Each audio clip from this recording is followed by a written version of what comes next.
할렐루야. 거룩하신 우리 주 예수 그리스도 이름으로 기도합니다. 하나님 감사합니다.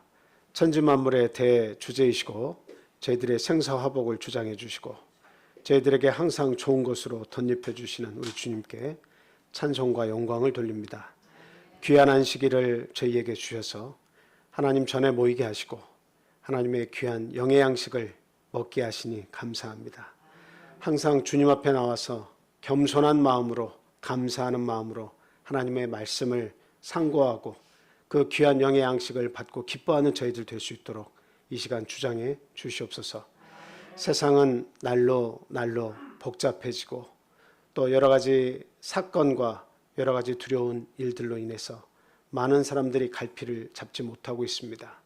전쟁과 기근과 여러 가지 악재가 겹쳐서 정말 살기 좋은 이 세상이 아니라 악으로 가득 차고 죄악으로 가득 찬 세상이 되어가고 있습니다. 하나님, 이런 세상에서 저희들을 선택하셔서 빛과 소금의 역할을 감당토록 하셨사오니 하나님, 저희들 기도해서 힘을 얻어서 주님의 뜻을 알고 주님의 사명을 가지고 많은 사람들에게 빛과 소금의 역할을 잘 감당할 수 있도록 하나님 큰 믿음 허락해 주시기를 간절히 소망합니다. 무엇보다도 우리 각각에 있는 가정 안에서 빛의 사명을 다할 수 있도록 주님 인도해 주시옵소서. 믿지 않는 우리의 가족들, 또 믿음이 약한 우리의 가족들 깨일 수 있도록 가장 먼저 하나님의 말씀을 받는 저희들부터 깨어지게 하시고 저희들을 통해서 온 가족이 하나님 앞에 밝은 빛을 드러낼 수 있는 진리의 자녀가 될 수 있도록 하나님 은혜 베풀어 주시옵소서. 또한 이 군산교회를 하나님께서 친히 세우시고 저희들을 불러 모아주셨사오니 이 군산에 저희들을 통해서 죽어가는 영혼들이 한 사람 한 사람 구원 얻을 수 있도록 놀라운 은혜가 나타날 수 있도록 하나님 또한 인도해 주시기를 간절히 소망합니다. 우리 직장에서 우리 동료들, 또한 우리 이웃들, 또 우리가 사랑하는 친구들, 하나님 그 불쌍한 영혼들, 하나님을 알지 못하고 또 하나님을 깨우치지도 못하고 이 세상 떠나지 않도록 우리의 가장 가까운 사람부터 하나님 그들을 영혼을 깨워주시고 주님 곁으로 인도해 주셔서 모두가 구원에 이를 수 있도록 하나님 또한 은혜 베풀어 주시옵소서. 하나님, 이제 저희들 한 해가 다 저물어 갑니다. 저희들이 열심을 내고자 했지만 열심을 내지 못한 부분들이 참으로 많음을 시인할 수밖에 없습니다. 하나님, 연약한 저희들 불쌍히 보아주시고 새롭게 또 다짐을 하고 또 다짐을 해서 주님 앞에 더욱더 열심히 있고 충성스러운 일꾼이 되겠다고 하는 그 믿음을 새롭게 하여 주셔서 더욱더 남은 시간들을 보람차고 또 감사하게 기쁨이 넘치게 일들을 감당할 수 있도록 주님 또한 은혜 베풀어 주시기를 간절히 소망합니다. 이 시각 함께하지 못한 우리 사랑하는 영의 가족들, 또 하나님을 알지 못하는 육의 가족들, 우리의 이웃들이 있습니다. 하나님, 그 모든 가정 또 그 구성원들 하나하나를 하나님 불쌍히 여겨주시고 이 자리를 기억하게 해주시고 또 이 자리에 나와서 함께 하나님을 찬양할 수 있는 그런 은혜를 또한 베풀어 주시옵소서. 어디 있든지 저희가 받는 동일한 은혜를 그들에게도 함께 나누어 주시고 온전히 찬양받기 합당하신 우리 하나님 모든 인류를 통해서 찬양받으시고 또 영광이 우리 하나님 앞에 영원토록 함께하기를 간절히 원합니다. 오늘 이 시간도 주님께서 시종을 주장하여 주시고 온전히 말씀을 통해서 깨닫고 또 우리의 기도를 통해서 하나님 영광 받으시고 또한 우리의 기도의 제목들을 들어주시는 귀한 시간 될 수 있도록 하나님 인도해 주시옵소서. 예수 그리스도 이름으로 감사하며 기도합니다. 아멘.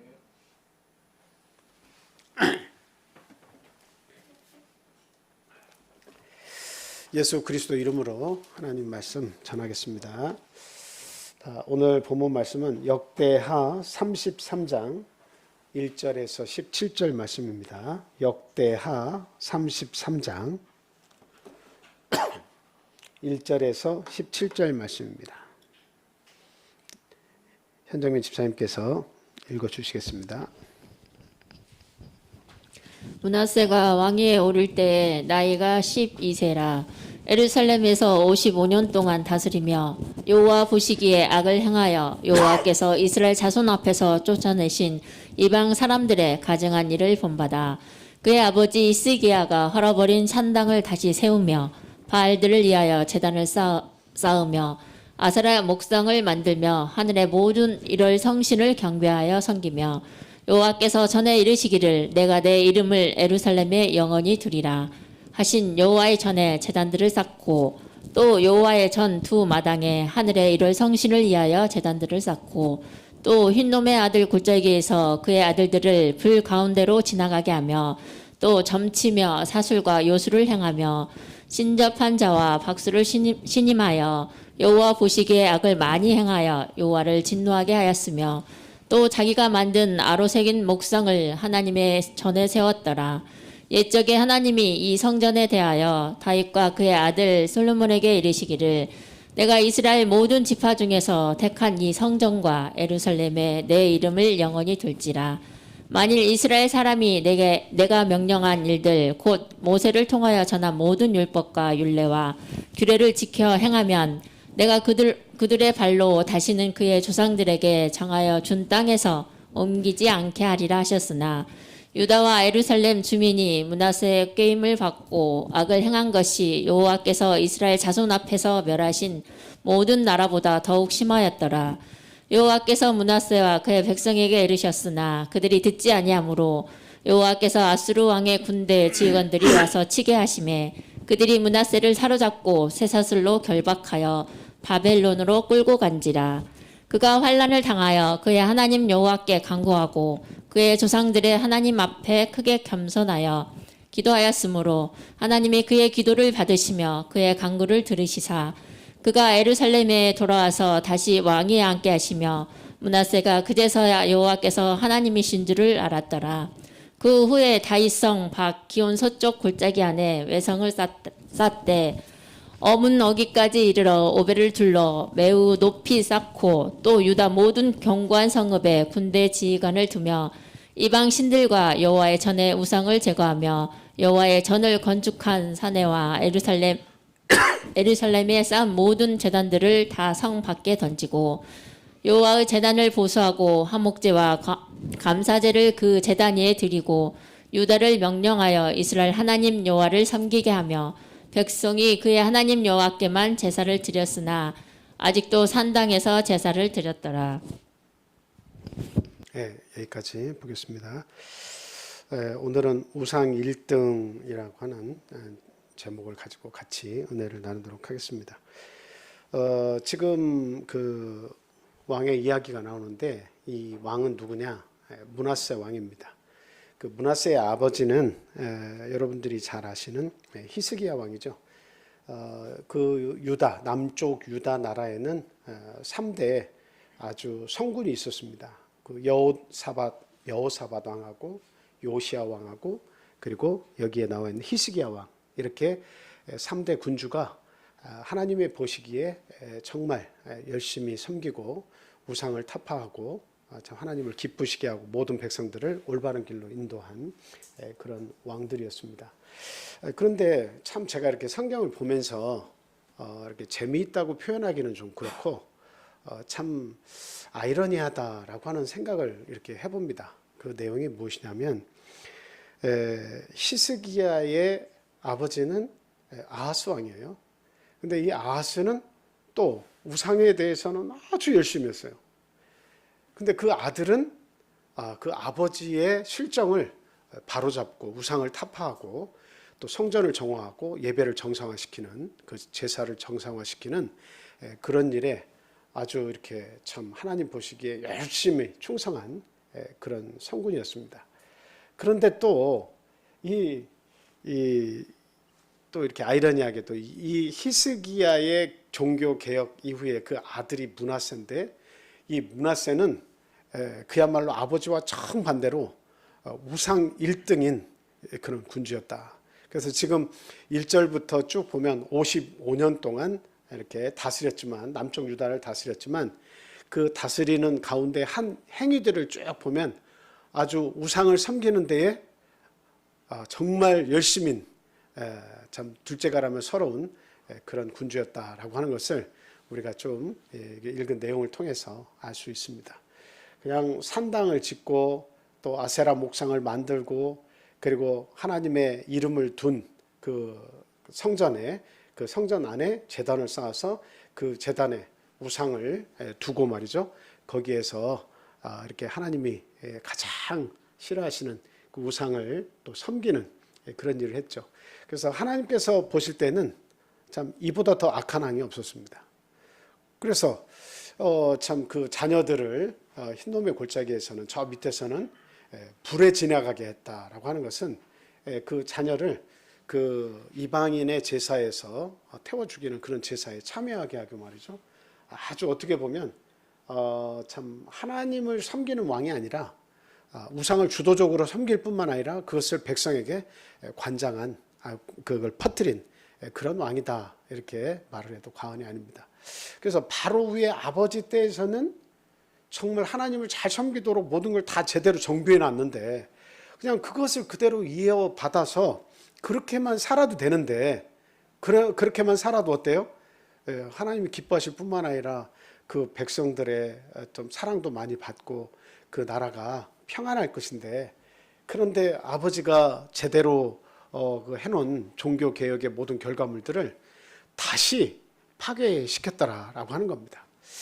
그래서 참 이 신앙이라고 하는 것을 생각해 볼 때 아버지의 신앙이 곧 자녀의 신앙은 아니다 이런 생각을 많이 해봅니다.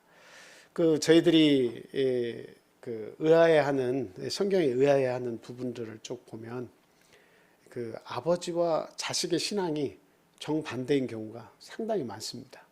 여러분 한번 누구누구가 그랬나 한번 아시는 대로 한번 얘기해 보세요. 여러분 모세와 함께 다닌 형의 이름이 누구예요? 아론이죠. 아론의 두 아들이 이게 제사장이었지만 참 하나님의 보시기에 악을 행했습니다. 그래서 일찍 죽었어요. 그리고 여러분 사무엘 선지자 알죠? 사무엘 선지자의 아들 역시도 백성의 섬김을 받지 못했습니다. 사무엘이 제대로 가르치지 못했어요. 본인은 하나님 앞에 참 열심히 했는데 그 자식은 하나님 앞에 열심을 내도록 만들지 못했어요. 그리고 또 다윗의 그 가족들을 보면 여러분 잘 아시죠? 얼마나 많은 문제들이 있었습니까? 아버지의 왕권을 찬탈하려고도 하고 그 안에서 그 서로 사랑해야 하는 그 형제 자매끼리의 그런 악한 일들이 또 이렇게 나타나기도 했죠. 네. 그래서 이게 성경을 쭉 보면 결과적으로 아버지의 신앙이 곧 자녀의 신앙이다 이렇게 말할 수가 없어요. 그리고 그 신앙을 전수하려고 해도 그 신앙을 받지 않으려고 하면 어찌할 수가 없습니다. 아무리 아버지가 성군이었다 할지라도 아버지가 종교개혁을 통해서 그 나라를 평탄한 길로 하나님께 축복받는 길로 나아갈 수 있도록 해놨다 할지라도 바로 이어서 그 자식이 그 나라를 패망의 길로 가게 하는 그런 아이러니한 일들이 이 역사를 이렇게 통해서 볼 때 반복적으로 나타나고 있다라고 하는 것을 우리가 생각해 볼 때 참 우리가 경각심을 가져야 한다. 오늘날 우리의 신앙도 어때요? 내가 내 자식에게 올바른 신앙을 전수시켜주지 않으면 그 상속시켜주지 않으면 어때요? 얼마 가지 않아서 내가 우리 가족이 언제 하나님을 믿었냐 하는 것처럼 그 자녀 세대에는 하나님을 불신하는 세대가 될 수가 있다는 거죠.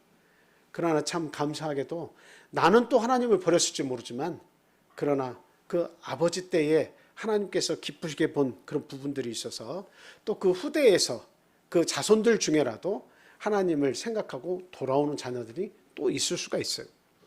그래서 우리는 무엇보다도 가장 중요하게 생각해야 되는 게 뭡니까?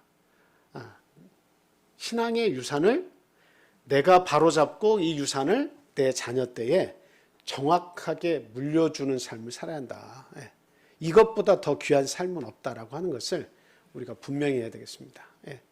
뭐 재산 상속도 중요하고 어떻게 살아야 하는지 또 윤리적인 가르침이나 도덕적인 규범을 가르치거나 아니면 이 세상에서 그 처세술을 어떻게 하고 살아야 많은 사람들로부터 사랑을 받고 또 이렇게 성공할 수 있는지 뭐 가르치는 것도 대단히 중요합니다.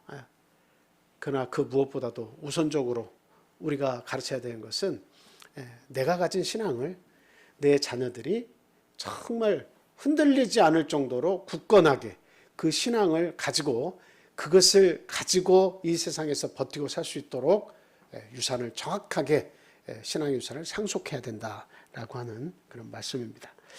자, 그래서 이 므낫세가 지금 너무 더 왕위에 올라가지고 너무 오랜 기간 동안에 이 나라를 하나님의 이름을 둔 성전을 더럽힐 뿐만 아니라 하나님이 사랑하시는 백성들을 잘못된 길, 우상의 길로 막 가게 하는 그런 하나님을 진노케 하는 일들을 막 했잖아요. 그러니까 하나님이 가만히 계시지를 않았습니다. 어떻게 했습니까?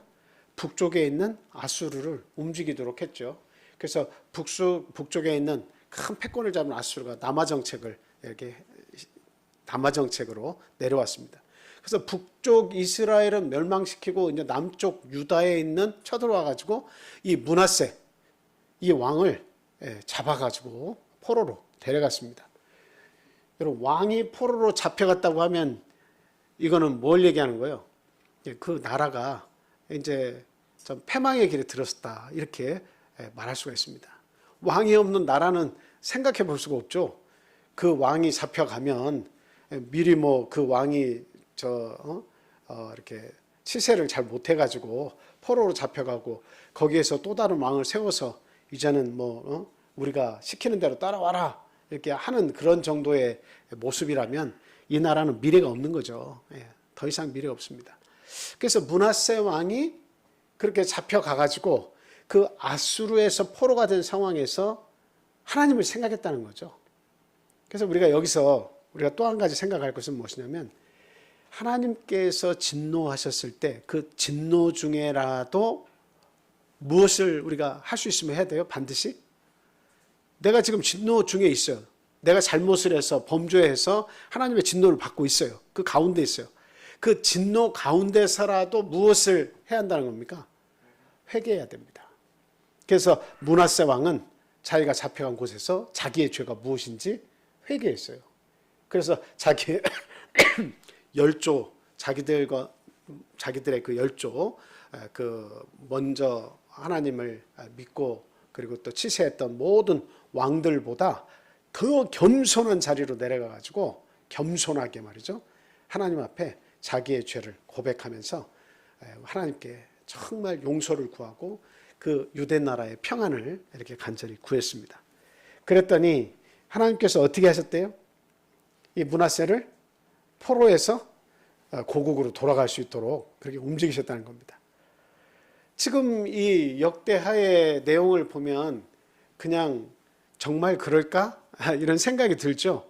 무슨 저자가 동화책을 자기가 쓴 대로 이렇게 읽어 내려가다 보면 이게 작가가 이렇게 썼으니까 내용이 이렇게 되는 거지 정말 그렇게 될까? 그런 생각이 드는 내용들이 있잖아요. 지금 내용이 딱 그 내용이에요. 왕을 포로로 잡아갔다가 이제는 그 나라를 멸망시키면 됩니다. 북이스라엘처럼 멸망시키면 되는 거예요. 그런데 이 잡아간 므낫세 왕을 잡아두었다가 포로로 두었다가 그 나라로 다시 돌아가게 해서 나라를 다시 다스려라 하고 놓아준 겁니다. 이거는 극히 드문 일입니다. 역사적으로도 이런 예는 참 드물죠. 근데 왕을 돌려줬어요. 그래서 므낫세가 돌아오면서 정말 그들이 그 자식인을 풀어줄 때 뭘 생각했겠습니까? 하나님께서 정말 나를 사랑하시는구나. 정말 나를 사랑하시는구나 하는 것을 깨달았습니다.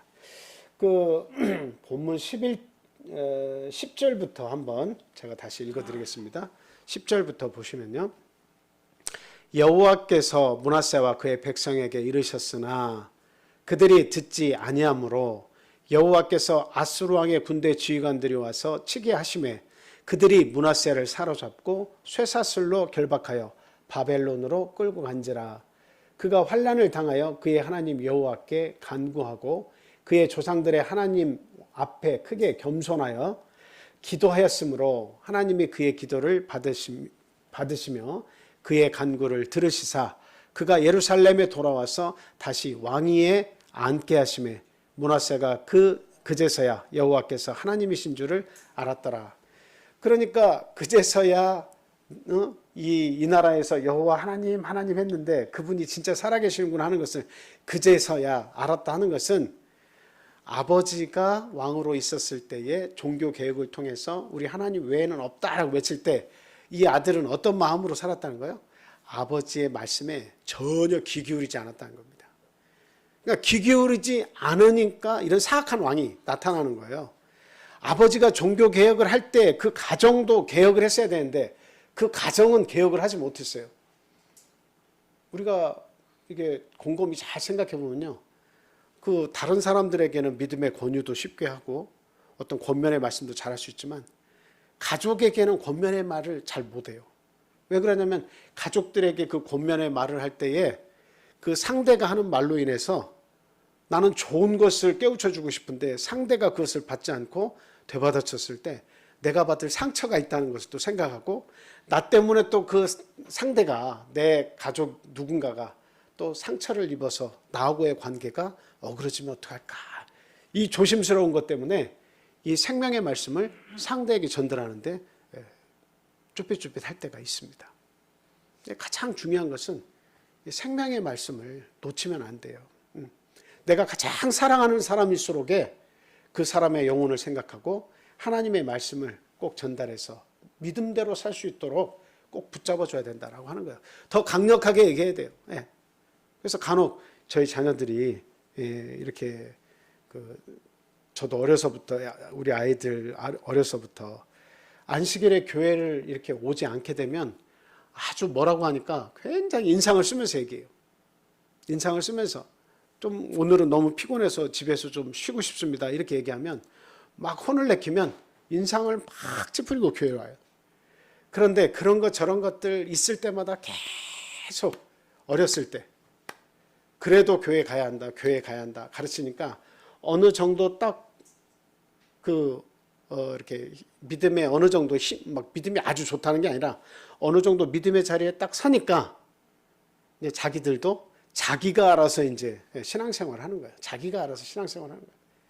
그러니까 부모가 막 붙들어가지고 끄집어 갈 때가 있습니다. 끄집어 갈 때가 있어요. 근데 어느 정도 돼서 깨달음이 딱 생기면 그 다음부터는 자기가 알아서 신앙생활 하는 거예요. 그때부터는.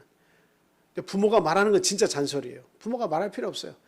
때로는 교회 못 갈 수도 있고 갈 수도 있고 그런 상황이 오지만 자기 판단하에 어때요? 이제는 자기의 믿음을 지킬 수 있는 그런 때가 옵니다. 우리가 성경을 이렇게 보면 바울 사도 이야기를 통해서 알 수 있지만 예수 그리스도에게까지 가게 할 때는 중간에 어떤 선생이 있어야 된다고 이야기해요? 믿음이 연약하니까 몽학 선생이 나타나서 몽학 선생이 계속 가르쳐야 한다는 거예요. 몽학 선생이. 유대인들도 주로 몽학 선생은 13세 정도 되면 성인식을 하는데 성인식을 할 때까지는 이 노예이자 몽학 선생이 나타나서 그를 가르칩니다. 열심히 가르쳐요. 그래서 항상 그와 함께 따라다녀요. 그러면서 모든 것을 다 가르쳐줘요. 그리고 13세가 딱 돼서 성인식을 치르고 나면 그 선생은 이제 떠나게 되는 거죠. 그래서 예수 그리스도에게까지 깨닫기 전까지는 누가 우리 성경적으로 누가 무엇이 나타나서 우리를 계속 예수 그리스도께 가르치면서 데리고 가야 돼요? 그 몽학 선생이라고 하는 위치에 뭐가 있는 거예요? 율법이라는 게 있는 거예요. 율법이. 그래서 율법은 뭐예요? 안 하면 혼나는 거예요. 율법은 안 하면 혼나는 거예요. 그렇게 안 하면 혼나는 게 율법입니다. 그러니까 예수 그리스도를 제대로 알 때까지는 혼내키면서 따라오도록 해줘야 되는 거예요. 그 말에 순종을 안 하면 내 자녀가 되었던 누가 되었던 그 말씀에 순종을 안 하면 그러면 안 좋은 이야기를 하든 이렇게 좀 혼을 내키든 뭐라고 해서라도 어떻게 해요? 끌고라도 가야 되는 거예요. 끌고라도. 그래서 그것을 계속 어느 순간까지는 반복을 해야 되는 거예요. 율법의 역할이 몽학 선생 역할을 하는 거예요. 예수 그리스도를 어느 정도 아는 시기가 딱 찾아와서 내 스스로가 신앙생활을 할 수 있는 그런 때가 이제 딱 찾아오죠. 그러면 그때는 부모의 아주 강압적인 태도 이런 것들은 이제 버려도 됩니다. 자기 스스로 아래서 선택하고 하나님께로 가게 돼 있어요. 그 정도 되시면 하나님을 알면 자기가 알아서 갑니다. 그래서 우리는 그 예수를 알고 자기가 자유롭게 판단해서 하나님을 믿고 따라갈 수 있는 그 정도가 될 때까지 우리들은 내 자녀들이 아직 깨달음이 없거나 또 우리의 부모님이나 우리의 이웃이나 누군가가 깨달음이 만약에 없다면 우리는 그 깨달음을 얻는 그 순간까지는 어때요? 상대가 귀찮아하고 잔소리같이 여기더라도 끊임없이 반복적으로 예수 그리스도를 전해서 그리스도를 아는 데까지 자라날 수 있도록 이끌어줘야 된다라고 하는 겁니다. 자, 그래서 지금 이 므낫세가 결과적으로 하나님의 진노 가운데 있었지만 그 가운데에서 깨달음이 왔어요. 하나님 앞에 열심히 구했더니 하나님께서 자기를 본국으로 돌아가서 왕의 일을 다시 하도록 해주신 거죠. 그래서 그제서야 이스라엘의 하나님이 참 하나님이시구나 하는 것을 깨달았다는 거죠.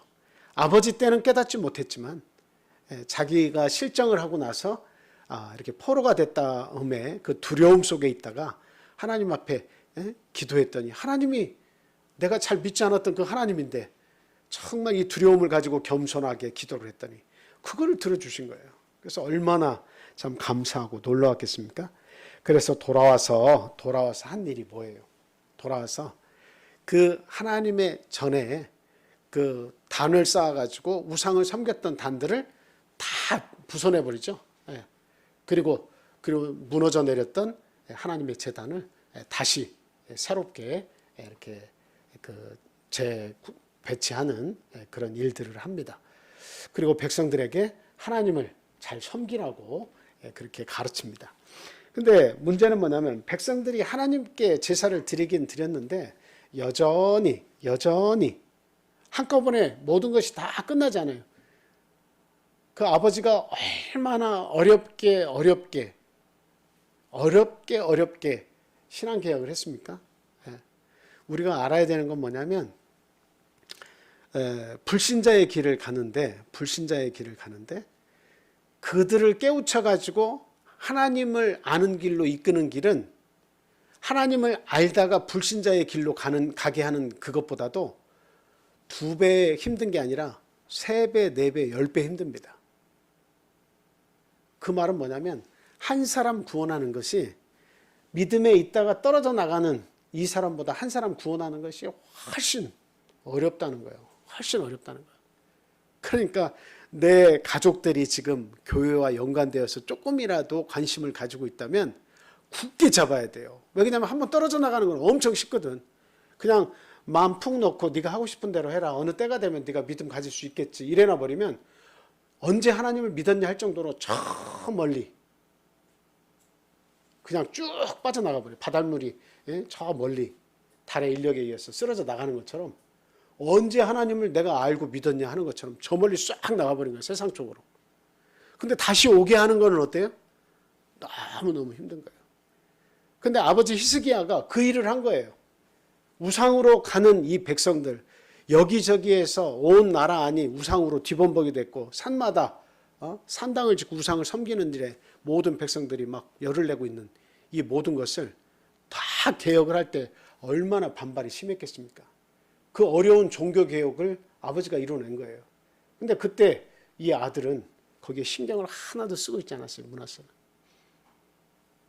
그러다 결국 왕위를 이어받아서 왕이 어린 나이에 왕이 됐긴 했는데 전혀 어린 나이에 철이 들지가 않고 아버지가 가르쳐준 아버지가 개혁한 그 길로 가지 않고 정반대의 길로 그렇게 갔던 거죠. 결국 하나님으로부터 매를 맞고 나서 정신을 바짝 차리고 돌아와 가지고는 이 개혁을 다시금 시작을 했는데요. 그러나 그 백성이 모두가 다 어때요? 제대로 제자리에 돌아와서 하나님을 섬기지는 못했다라고 하는 겁니다. 그러나 다행스럽게도 그 왕으로 다시 복귀해서 그 왕으로서의 삶을 사는 동안에는 그 나라와 그리고 모든 백성들 하나님을 믿는 백성으로 살아갈 수 있도록 참 그렇게 힘을 쓰기는 했다라고 하는 거죠. 참 어떻게 보면 처음부터 그렇게 살았다면 얼마나 좋았을까. 아버지 성군의 그 이름을 아들이 이어서 더욱더 빛내고 자신도 참 역사적으로 좋은 성군으로 남았으면 얼마나 좋았을까 하는 생각이 듭니다만 참 이런 안타까운 왕의 길을 간 사람도 있습니다. 그 뒤에 그 아들 이야기도 나옵니다만, 이제 아몬 왕이 이제 그 21절부터 이렇게 나오죠. 거기 보면 아버지가 개혁을 했음에도 불구하고 이 아몬 왕은 부전자전이에요. 아버지 우상 1등 했던 것처럼 그 아들도 막 열을 내서 우상을 다시 섬깁니다. 그러니까 참 이게 올바른 길로 간다는 것이 참으로 어려운 거예요. 올바른 길 간다는 게 참 어려운 길입니다. 특히 자녀들을 키우는 우리 부모 세대가 참 올바른 길을 내가 가면서 그 길을 제시하고 따라오라고 하는 것이 너무도 힘들다라고 하는 겁니다. 그 개 이야기가 있죠. 바닷개. 아빠처럼 걸어봐 하면서 옆으로 똑깍 걸으니까 개들이 옆으로 쭉 걸으니까 아버지가 보고 있다가 그렇게 말고 앞으로 정확히 앞으로 나가야지 나처럼 해봐. 또 거니까 옆으로 가죠. 옆으로 가니까 그 개도 옆으로 이렇게 가는 거예요. 아버지 세대가 똑바로 가는 것이 대단히 중요합니다. 믿음의 선 그런 모습들을 자녀 세대에 계속 보여줘야 돼요. 근데 믿음 앞에서 자꾸 흔들리는 모습을 자녀에게 보여주면 자녀들은 2배, 3배, 4배 영향을 받습니다. 그리고 아버지도 안 하는 것을 우리 보고 하라고 하면 절대 따라하기가 힘든 거죠. 그래서 우리 부모 세대는 우리 자녀의 모범이 되는 신앙생활을 첫째 해야 되고요. 그리고 무엇보다도 우리가 열심을 품어야 되는 것은 우리의 좋은 믿음이 우리 자녀 세대에 참 잘 전달이 되어서 그 자녀, 그 후대의 자녀까지 자자손손 하나님을 믿는 백성으로 축복받은 삶을 살 수 있도록 우리가 그 길을 열어줘야 된다라고 하는 것을 말씀을 드립니다. 자, 우리 함께 이 시간 기도 드리겠습니다.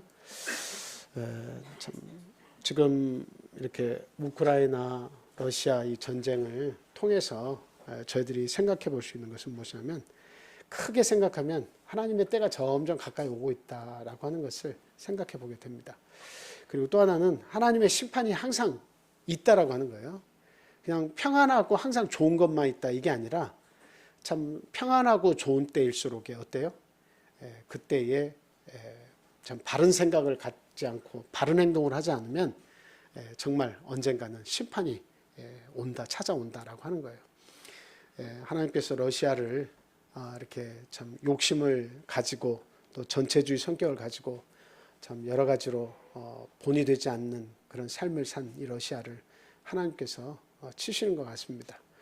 참 하나님 이 진노 중에라도 그렇게 참 총알바지로 전쟁터에 끌려가서 죽임을 당하는 수많은 생명들 하나님 불쌍히 여겨주시옵소서.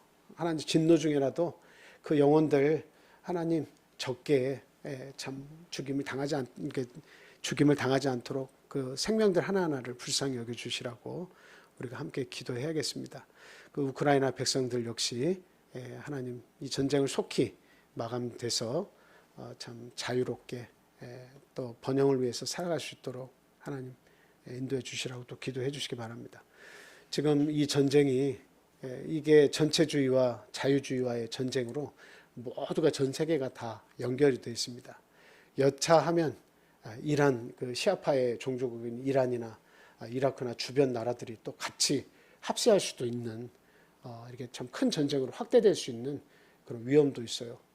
그리고 중국과 지금 북한이 끊임없이 지금 그 대상국인 우리나라와 대만을 향해서 야욕을 지금 자꾸 보이고 있잖아요.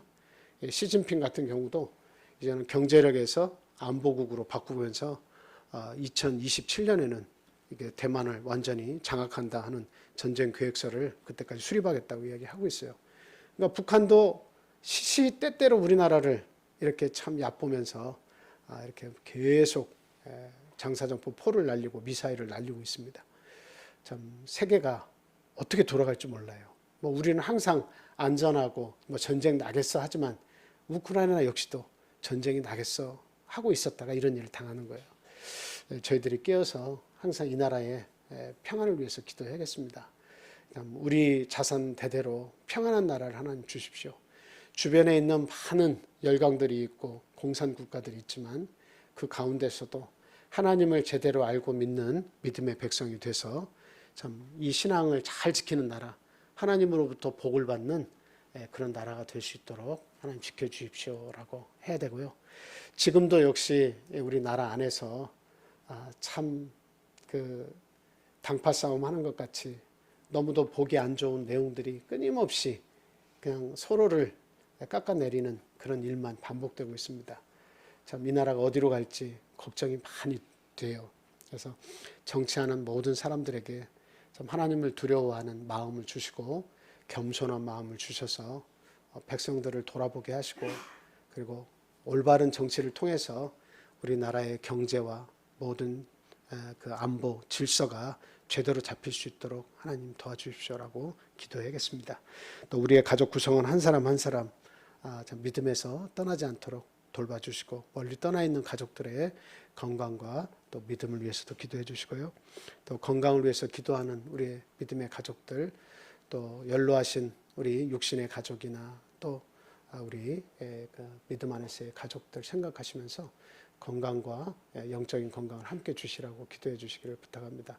어린아이를 둔 가정, 또 구도자 가정, 그리고 또 우리가 전도해야 할 대상자들 이렇게 생각하면서 그 영혼들을 위해서도 함께 기도하겠습니다. 군에 가 있는 형제, 또 이렇게 시험을 앞둔 수험생들 기억하시고 또 함께 기도해 주시기 바랍니다.